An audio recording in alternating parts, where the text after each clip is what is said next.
What up, cuz? What up, cuz? What up, gangsta? If you a Keyway or a Damu, these phone cases just might be for you. If you swooping, we got that red. If you crippin', we got that blue. Now it's easy to look at these phone cases and see that these things is banging. No pun intended. And not only do they look good, but they strong, they sturdy, and most definitely gonna protect your phone. And you just don't gotta be a blood or a crip to get you a phone case that's lit. Tap in with the link at Stylish Smartphone Cases and you'll see he got a whole lot of different things, from random cases to basketball and football teams. And whatever type of phone you got, he definitely got one that's gonna fit your phone, man. Whether you got the iPhone 16, 15, 14, 7, 8, whatever it is, he got you, man. If you rocking with them Androids, Samsungs, he got you, man. I'm telling you. Now, originally, he was offering 10% off. I said, hey, man, why don't you see if you can give him 20% off? Because these is real proper. And I definitely think if you do that, they'll tap in with you. He said, you know what? I'm going to go with that, man. 20% off for a limited time. He's also giving you free shipping and handling for a limited amount of time. So tap in and get you a unique smartphone case, man. So when you watching YouTube, if you happen to drop that thing when I boop, beep, boop, pop, you won't break your phone. You already know what it is, man. It's your boy 16 to life. Hey, say what's cracking, YouTube. It's your boy 16 to life, and I'm back like I'm on a parole violation. Yard down. You already know what it is, man. We back on these interviews once again. We got OG Chances in the house, man. OG Chances, good to have you back, homie. For those who may not be aware with you, because it's been a while since we've done a interview, why don't you introduce yourself? My name is OG Chances. I'm from the IE. I'm 65 years old. Those who know. Also, I did numerous podcasts on my Homeboy Chill's platform. Anything you want to know, check out the interviews. Okay, so in Chances, just for the viewers out there who may not be familiar with your background, you was originally born in Buffalo, New York. You made your way out to San Bernardino sometime in, I believe it was the late 70s, right?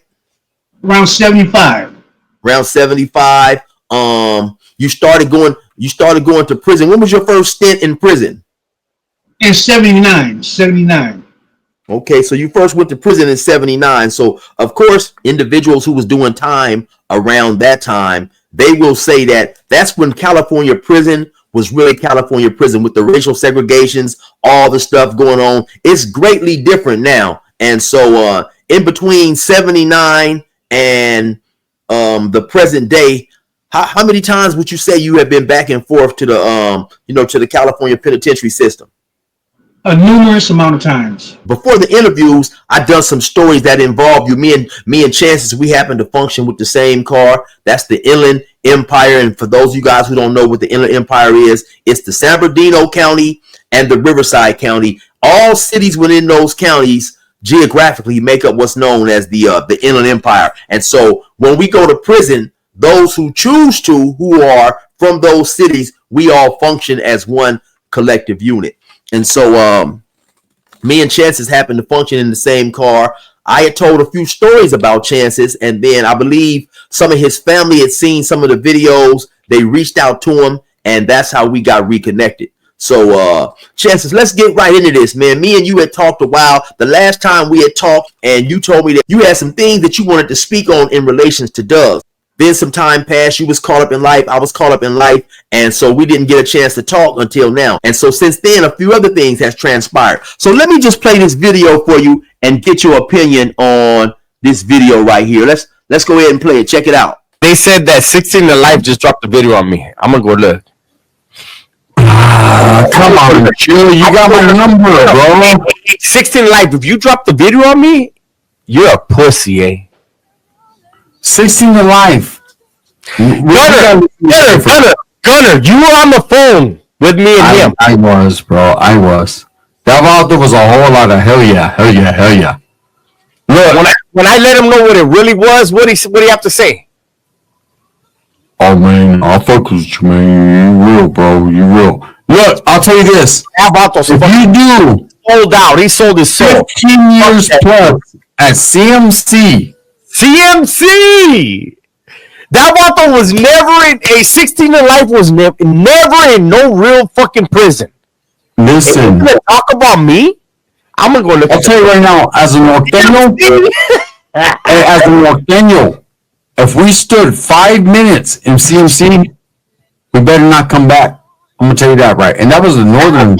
Hey, that vato better not have made a video about me. I'll roast his fucking stupid ass. We're not gonna jump to conclusions, man. He's always been very considerate and respectful on the phone. Especially when I was on the phone with him. I'm gonna say that. That's 100% true. He has the number. Gunner was on the phone when I told him. Look. Hey. So yeah, so chances to bring you up to speed. I know you remember when Dubs made the video talking about how he was reacting to some black dude who had made a video who done time in the feds and was saying that blacks were afraid of Southerners in the feds. And so I responded to that video, and I felt that Dubs was trying to make black people look bad in that video, because here you have a dude talking about blacks are afraid of Mexicans in the feds. Dubs has never done federal time. I have never done federal time. So my whole disagreement was why would you make that video? That video doesn't even relate to California. So I felt that he made the video to point out something that he always has been trying to say subliminally, but was unwilling to say it. But he let that dude say it. So then we have a quick conversation. I let him know that I disagreed with him making that video. And so later on, once they make this live, they spoke on parts of that conversation that we had. But during the course of that conversation, Dubs admitted to me that he had went to a SNY yard. So my whole thing was, okay, since now you guys want to put out a conversation that we had, which was behind closed doors, it was a private conversation, but then you speak on it publicly and you only speak on bits and pieces, then I felt that I had every opportunity to put the whole conversation out there. And like I said, during this conversation, he admitted to me that yes, he had went to a SNY yard. So what are your thoughts on that whole scenario there? My thoughts are this. There's a metaphor that goes something like this. A person can't be who they're not, because the real them is bound to show up. Now you see the real him. And I told you from day one, you can see the Sereno politics coming out of you. I heard he said he wasn't biased, he wasn't prejudiced, or no shit like that. Well, I'm biased. I'm real biased, man. Out the abundance of the heart, the mouth speaks. He said what was on his mind. That's what he felt. That's what he'd been feeling. Because, when you drink, you don't say what's on your mind. Tell me this. How did you accept that mentally? Well, mentally, homie, I looked at it like this, right? First and foremost, it was cell soldiering to me, and it didn't affect me one way or another, because I look at it like this, right? If I'm in the room with two different people, one dude is being extremely respectful, being polite. The other dude is sitting back, not talking. He's not being disrespectful, but he's not being open. He's not being friendly. Now, say suddenly the dude who has been friendly with me, say he suddenly gets up and slaps me.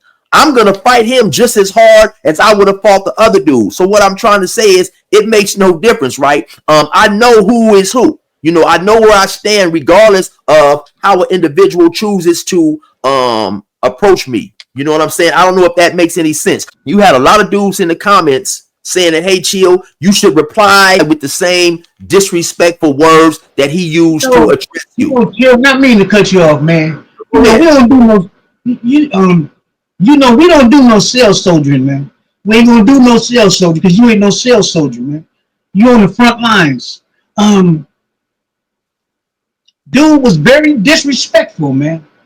And he was disrespectful to you because you black. Straight like that with no cut on it, man. But don't even reply to it, man. Don't even reply to it, because we don't do no cell soldiering, man. We Askaris, man. We soldiers. We Bomani. We warriors, man. We ain't doing it behind closed doors. Now, any black that's watching him need to stop watching him. Need to stop looking at his podcast. Go ahead, Chill. Finish saying what you were saying, man. Right. So I was gonna say, so the next day he reaches out to me. He says, hey man, my bad, I was drunk. he went on a live. He made an apology. But nevertheless, Hold up right there, man. Hold up right there, man. If you hit me in my jaw and you come back and apologize the next day and tell me you was drunk, come on, man. I'm not going for that. You want to apologize? Ain't no. Oh, go ahead, man. Go. yeah, no. So go ahead, finish your thoughts. You already know what my thoughts is, man. See, look. If somebody hit you in your jaw, and he comes back and he apologizes the next day, talking about he was drunk. First of all, he hit you in your jaw. Second of all, as you go that like you done forgave him and all that. As it goes down the line, he can always say, "Well, I hit 16 in life in his jaw, and he didn't even do nothing." So, man, Right. we not doing that, man. And that's Right. all I'm gonna say, later, because I don't do no sales soldiering, so I don't, go ahead, chill. So then, in your opinion, because I did make a response, right? But I laid out an articulate response, and then I addressed things that he said in that phone call, right? Because, like I said once again, since you guys want to, first of all, him and Gunner, they lied, they misrepresented the nature of the phone call, right? And so then I said, okay, well, since you guys want to put out a phone call that we had in private, I'm gonna speak on what really occurred during that phone call. And because Dub explained to me that basically he was feeling a lot of different feelings because he was going through a lot of pressure. Individuals was sending him threatening pictures and things, a whole lot of stuff, right? And so like I said, and he also, in the course of that phone call, which I stand on 100%, he admitted to me that he did go SNY. And so my whole thing was, like I said once again, man, in my opinion, you individuals broke the man code. So you feel I definitely was right in not coming on here and making a video that could be misconstrued as cell soldiering, screaming and hollering at a computer screen? I agree with you 100%, man. Because when you do that, that's some buster shit, man. You can't get at him, he can't get at you. You got something to say to him, say it to his face, man. Also, man, I hope. Well, first of all, I don't know Duz. I've never met him, and I don't think that I've ever seen him besides on YouTube. He was a PC, and I don't have no judgment when it comes to a PC, but I can tell the truth and how I feel and all that. But I do know this, man. That was a very, very, very disrespectful video. And if I was you, I wouldn't let his name come out my mouth no more. Right. You know what I'm saying? I wouldn't even speak on him on nothing. But I don't have, and also, man, and this, I'm not digressing, regressing, whatever regressing. I want to apologize to your viewers, man, because I had said that I was going to have a YouTube channel and I was going to write a book. I'd like to apologize because that hasn't happened. Because my energy changes. I'm 65 years old and my energy changes. Not saying that it won't happen, but it hasn't happened. And I want to apologize. Now, getting back to this dude, man. This dude, his people didn't even want him, man. That's a fact, right? It's fact. That's a fact. His people didn't even want him. So, like I said, I don't know Dubs. So I can't speak on him as an individual, man. But I can speak on the shit that he said out his mouth. I understand your sentiments and this and that, right? And my feelings is, me personally, right, I try not to let prison and the policies of prison govern and dictate every facet of my life out here, right? There's some things that I did in prison and there's some things that I learned in prison I still use and utilize in my life today, right? They cut in on you again, man. You my homeboy, man. Straight like that with no cut on it, man. Only thing I can say to him is don't talk that drunk shit you was drunk. Just keep that same energy, man. Don't lose your energy. That's all I got to say to him as far as that. You keep that same energy, man. And I'm OG Chances. I also try to keep in mind that being a YouTuber, I believe that some videos they fall under the line of work. I think some people fail to realize at the end of the day, all of us doing YouTube, You know, we get paid behind the videos that we make. And so some videos, to be quite honest, are good for business, in my opinion, if you do them in a respectable way. So how do you feel? What do you, how, Let me say this. Let me say this before you ask that question. You know, let me tell everybody, man, look, I get on here today, I was kind of nervous, man, because of that thing that happened with a section in LA. Now, a lot of people used to ask me, why don't I talk about things that happen on the street? Now you know why, because they did a secret indictment and all them dudes is locked up and they facing a whole lot of time. So when I first got on here, man, I was kind of nervous. Real okay, nervous. let me ask you, so clarify that. You said because you was kind of nervous because of what happened in LA? A lot of dudes got locked up for a secret indictment. Oh, okay. So you talking about the Big U indictment and all that stuff. Yeah, so you know, when I first got on here, man, I could barely get my words out my mouth because I know who I am. I'm Right. stuttering and all that, but you know, yeah. So and people say always in your comments, why don't I talk about the streets? That's see, I lead by example, man. That's why I don't talk about the streets. They've got a secret indictment. They got on there and they all told on each other. How do you feel about individuals like myself and others who at one point in time went to prison, and now they get out and they're doing the YouTube thing? They're in the quote unquote prison genre. How do you feel, if any? How do you feel that they should tiptoe the lines between being a free person and also? First of all, man. The life that I used to live, and the life you used to live, there is no straddling the fence, man. The rules and regulations to you apply to you the same way they did before. So you just have to watch what you say out your mouth. They still apply. It ain't like they don't apply. Yeah. So do you feel ex-convicts shouldn't come to YouTube with former prison stories and stuff like that? No, that's okay. I mean, you know, I did a lot of prison stories, man. But all my prison stories were in prison. It was already dealt with. You don't come to YouTube talk about no street shit. You see what happens. Right. You see what happened to them. They all locked up finna get washed up. Running off at the mouth, trying to play Johnny Tough Guy and Billy Badass, trying to impress somebody, man. You know? Right. Even me right now. I'm trying to talk to you, but man, I'm stuck. The reason is, you know, I'm OG chances, man. I was involved in a lot of things. Not saying that they were bad, you know, not saying that they were good. I just was involved in a lot of things. So I'm nervous on here just talking. Right. And so let me ask you a question. Let me ask you to clarify something that you said earlier. Earlier during the video, you said that I'm biased, talking about yourself. What exactly did you mean? I mean this. I'm 65 years old. I've spent more time in California's prison industrial complex than I have on the streets. My ideology and my philosophy and my thoughts are etched in stone.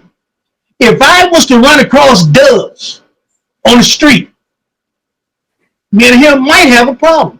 I don't know. And look, the ones that I know, he was so disrespectful. I can't believe he said the shit that he said, man. And you know, I don't want to do no sales soldier, man, so I'm not going to go deep all. Go ahead, you. So what I gather from what you're saying is the ones that you know were always respectful. I've never, ever, well, maybe one or two times, had a surrender disrespect me. And the one or two times that I did, I ended up in the hole. In this day and age, if you happen to run across an individual who had been to prison as well in the times that you had been to prison, and when he was in prison, he functioned as a Southsider. But today, he's free, he's living his life. Would you be able to socialize with this individual and possibly become friends with him? Okay, let me say this, man. First of all, I would never disrespect you in any shape, form, or fashion. And I would look for signs of him disrespecting me. For those who know, I am who I am. As long as he was respectful, he's going to get the same respect from me. I could deal with him. Now, as far as becoming friends, that's not going to happen. I don't want that to happen. I'm not going to put myself in a position where he gets drunk and does something stupid and come back and tell me he was drunk. He apologized. Because I'm not doing that, man. We ain't doing that, man. You have a lot of individuals in prison from all walks of life and from all racial backgrounds, black, Mexican, white, Asian, what have you, who study the 48 Laws of Power. You have dudes who study and read books called On Guerrilla Warfare by Mao Zedong. And some individuals read and take these books to heart, like I said, 48 Laws of Power, stuff like that, who talk about masking and hiding your true feelings. What do some of those books say basically about concealing your true emotions and feelings? When I was doing time, man, I took them to heart, man. I lived by them. I woke up about them. I dreamed about them, man. And you see, I made it out in one piece. I ain't gonna say I didn't get blasted one or two times, or rat packed, but I got out.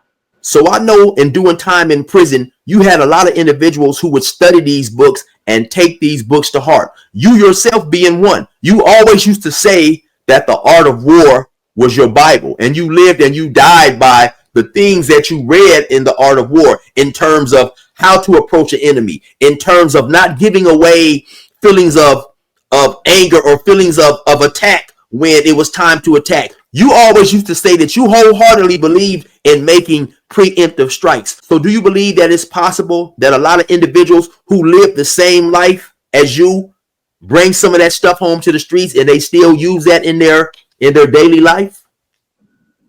There's no ifs and doubts about it. The art of war, and you can Google this right here. You have businessmen, CEOs, and all this. They structure their business with the ideology of Sun Tzu, the art of war. They just use it in a different perspective. Look, my whole 30 whatever it was years that I spent in prison, man, dude, I made it out. And how did I make it out? Because I lived it, man. I lived. And man, it's a fact. I made so many preemptive strikes, man. It's a day. Go ahead. Go ahead, you. Go ahead. So basically, my question is this then. Could there be individuals on YouTube who don't like blacks, but they are smart enough not to let that shine through in some of their videos, basically? Yes, sir. There's no ifs and doubts about it, especially if they studied the books that you just mentioned. And so when you was doing time, how often did you study or read books like that? Every day. After we bust down in the morning, I come back and I shower, I go to lunch, and I study these books. I studied them religiously. When I said the art of war was my Bible, it was. And I meant that with all my heart, and I still mean it to this day. So how long do you think it took for you to, upon reading these books, start implementing this into your everyday life while you was in prison and living by that? Well, it took a while for me to develop the techniques. Incident happened to me, man, when I first came to prison, man. A dude disrespected me, and the higher echelon of the blacks, they got at me and told me they had to handle my business in the morning. When the prison gates, doors, whatever, popped, I ran in his cell, and I was accused allegedly of blasting him. But I got blasted too. And from that moment on, I studied and I executed them. Basically, when you came to prison, prison was a very different beast than it is today. And even when I came in the 90s. So basically the things that you lived through, the things that you experienced in prison when you first came in the late 70s made you feel it was necessary to be a top, I guess, made you feel it was necessary to be a top echelon soldier? It was necessary. It didn't make me feel I was. Yes, sir. Because I'm gonna tell you, man. When I first came, this 79, man, and I'll reiterate something I've said before on a couple times. I had a C number. You know how old a C number? The only numbers before that was A numbers and B numbers. I had a C number, man. That's the old. Every OG that's my age that was about the business was in there when I was in there, man. There was not playing, man. And you know, it was mandatory. And then when I'm around these dudes, man, then when you get to finding out dudes' backgrounds and all this, as you do your reconnaissance work, you say, oh man, I got to step my game up, man. Just like, man, okay, here's a prime example. This is just something like lifting weights. When I come up in there, man, everybody was on Monster Smooth.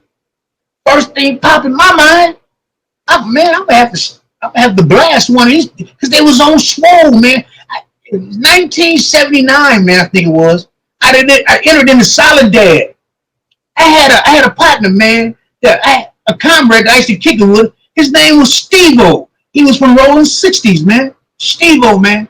And we used to study together. Matter of fact, you had did an interview some years ago with Swift. And Swift mentioned that he talked to Steve-O or whatever, and Steve-O was letting him know that he was inside. We was the youngest ones in Solidad, man. And I was just about to turn 19 years old. Were there ever times that you were scared in prison? Man, all the time. All the time, man. All the time, man. I'm going to tell you, man, I'm a very scary dude. I be telling dudes I'm a scary dude, man. I spook real easy. Boo. You done spooked me. So, and that, you know, my worst fear in prison was to be labeled a buster. That was my worst fear, man. But so a lot of things I did was because I didn't want to be labeled a buster, man. Because I was scared to death up in there, man. I told you my knees used to start shaking. That's my alarm system. My knees start shaking. Real chances, it just got serious. I done been in situations, man. I'm sitting up in the shoe, I'm sitting up in the hole, whatever, and I'm facing another life sentence. And I say to myself, chances, another fine mess you done got me into.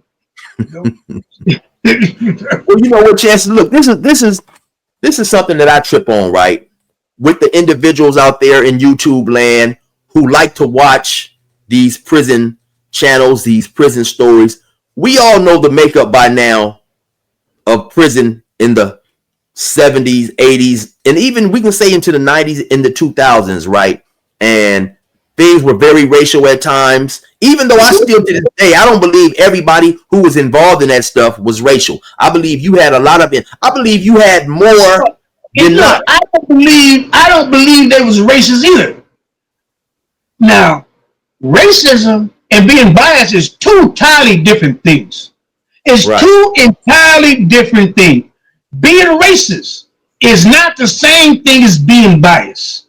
Bias and racist is two entirely different things. I'm biased as hell. I don't give a damn. I believe we all was biased just due to how we was raised and where we was raised. I don't necessarily believe that everybody who participated in those racial going-ons in prison was racist. You had some who were racist though, but you know, so I've always heard you give respect to the Serenos, to the whites, to everybody in prison. How are first of all your feelings on all that stuff today?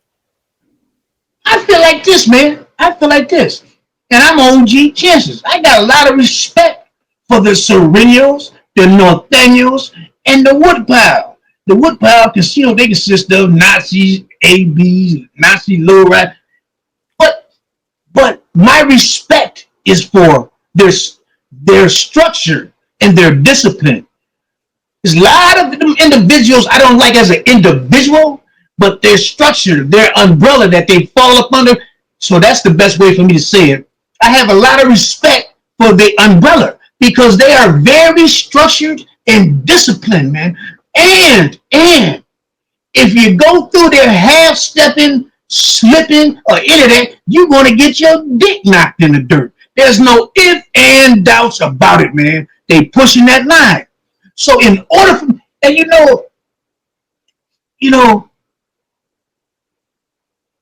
they say they say they say that I had a lot of influence on my section as I went through, and the way I kept us from sinking or drowning, I studied these books, man, and I reacted accordingly, and my knees get to shaking, but I don't let nobody see it. The reason why I asked you the questions of how you felt about other collectives in prison is because one thing that I trip off of is, like I said, we all know the makeup of prison. And so when we have individuals like you who come on here and you tell these stories and we tune into prison for these prison stories, but then suddenly we may hear that somebody that we associate with or affiliate with got the short end of the stick, then they get angry and leave crazy comments. I mean, why do people come to hear these prison stories if they can't hear about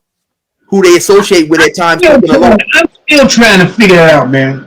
Because you see, I got on here and I told them one day, if you don't want to hear it, don't tune in. All this shit has been documented. I'm clueless. Right. And with me, that's something that really just trips me out because once again, you see so much crazy stuff in the comments, but we know what goes on in prison. So why would a person tune in to a story and become upset when he hears something that, that's I guess to his dislike? I want to give a little advice to a lot of the youngsters that's coming on here, man. A lot of stuff they're getting on here and they saying, man, they need to keep their mouth closed, man. They need to keep their mouth closed, man.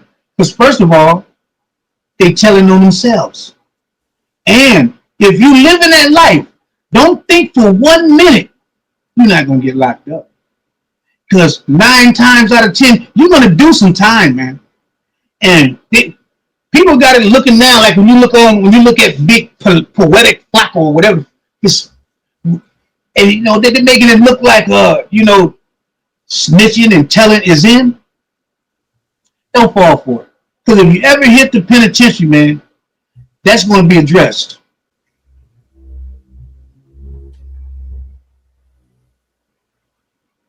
And yeah, it's a trip. I'm not a big fan of Poetic Flacco because I just feel that he tries to give a educated opinion on a lot of things that he doesn't know about. He's looking from the outside in, and when it comes to the streets and things like that, I don't know why people would even consider his opinion, on anything. Me either, man. And you better. Sure as I'm talking to you, he better pray to God that he don't never get locked up. He's already outwardly admitted in many videos that if something occurred, he would tell in a heartbeat to save his soul. So when it comes to individuals like him and some other individuals, right, like I said earlier, at the end of the day, right, at the end of the day, I'm a YouTuber, and so some of these videos I do speak on because it brings a check. I'm gonna speak on it with integrity. I'm gonna speak on it with honesty. But at the end of the day, I think a lot of viewers fail to realize that YouTubers YouTube for the money, basically, and so and that's what I was talking about earlier. Sometimes it's a thin line between sticking to your principles and being in this YouTube world, because it's obvious watching YouTube that controversy sells. Because there have been a couple times you've texted me or you've called me and you just said, hey, chill, homie, be careful about treading into certain waters, because the type of individual that you are, and sometimes money is not worth, later on down the line, getting yourself into a problem behind, because people have certain feelings behind their homeboys, behind hood, behind race. You know, even if a dude got knocked out on the yard for something that he was righteously wrong for doing, you may have some of his homeboys catch feelings if they happen to hear about that on YouTube. One thing that kind of burns me up, right, is you'll have a lot of individuals say that 6ix9ine wasn't a real blood. He's a civilian now. He gets to snitch and he gets to tell because he's a civilian and he never was a real blood. I'd strongly disagree with that, because this dude was involved with those New York Bloods deep enough to the point where he was disrespecting other people. He was going to people's hoods, disrespecting, even though it may have been 3 or 4 in the morning when nobody was out. And he even had the nerve enough to put hits out on other rappers. But then suddenly, when he gets caught up in an indictment, now he wants to make excuses why he can start. His energy changed, huh? His energy, yeah, right. His energy changed. And so my whole feeling on that chances is, no one comes out the womb a real blood, a real Crip, a real Vice Lord, a real GD.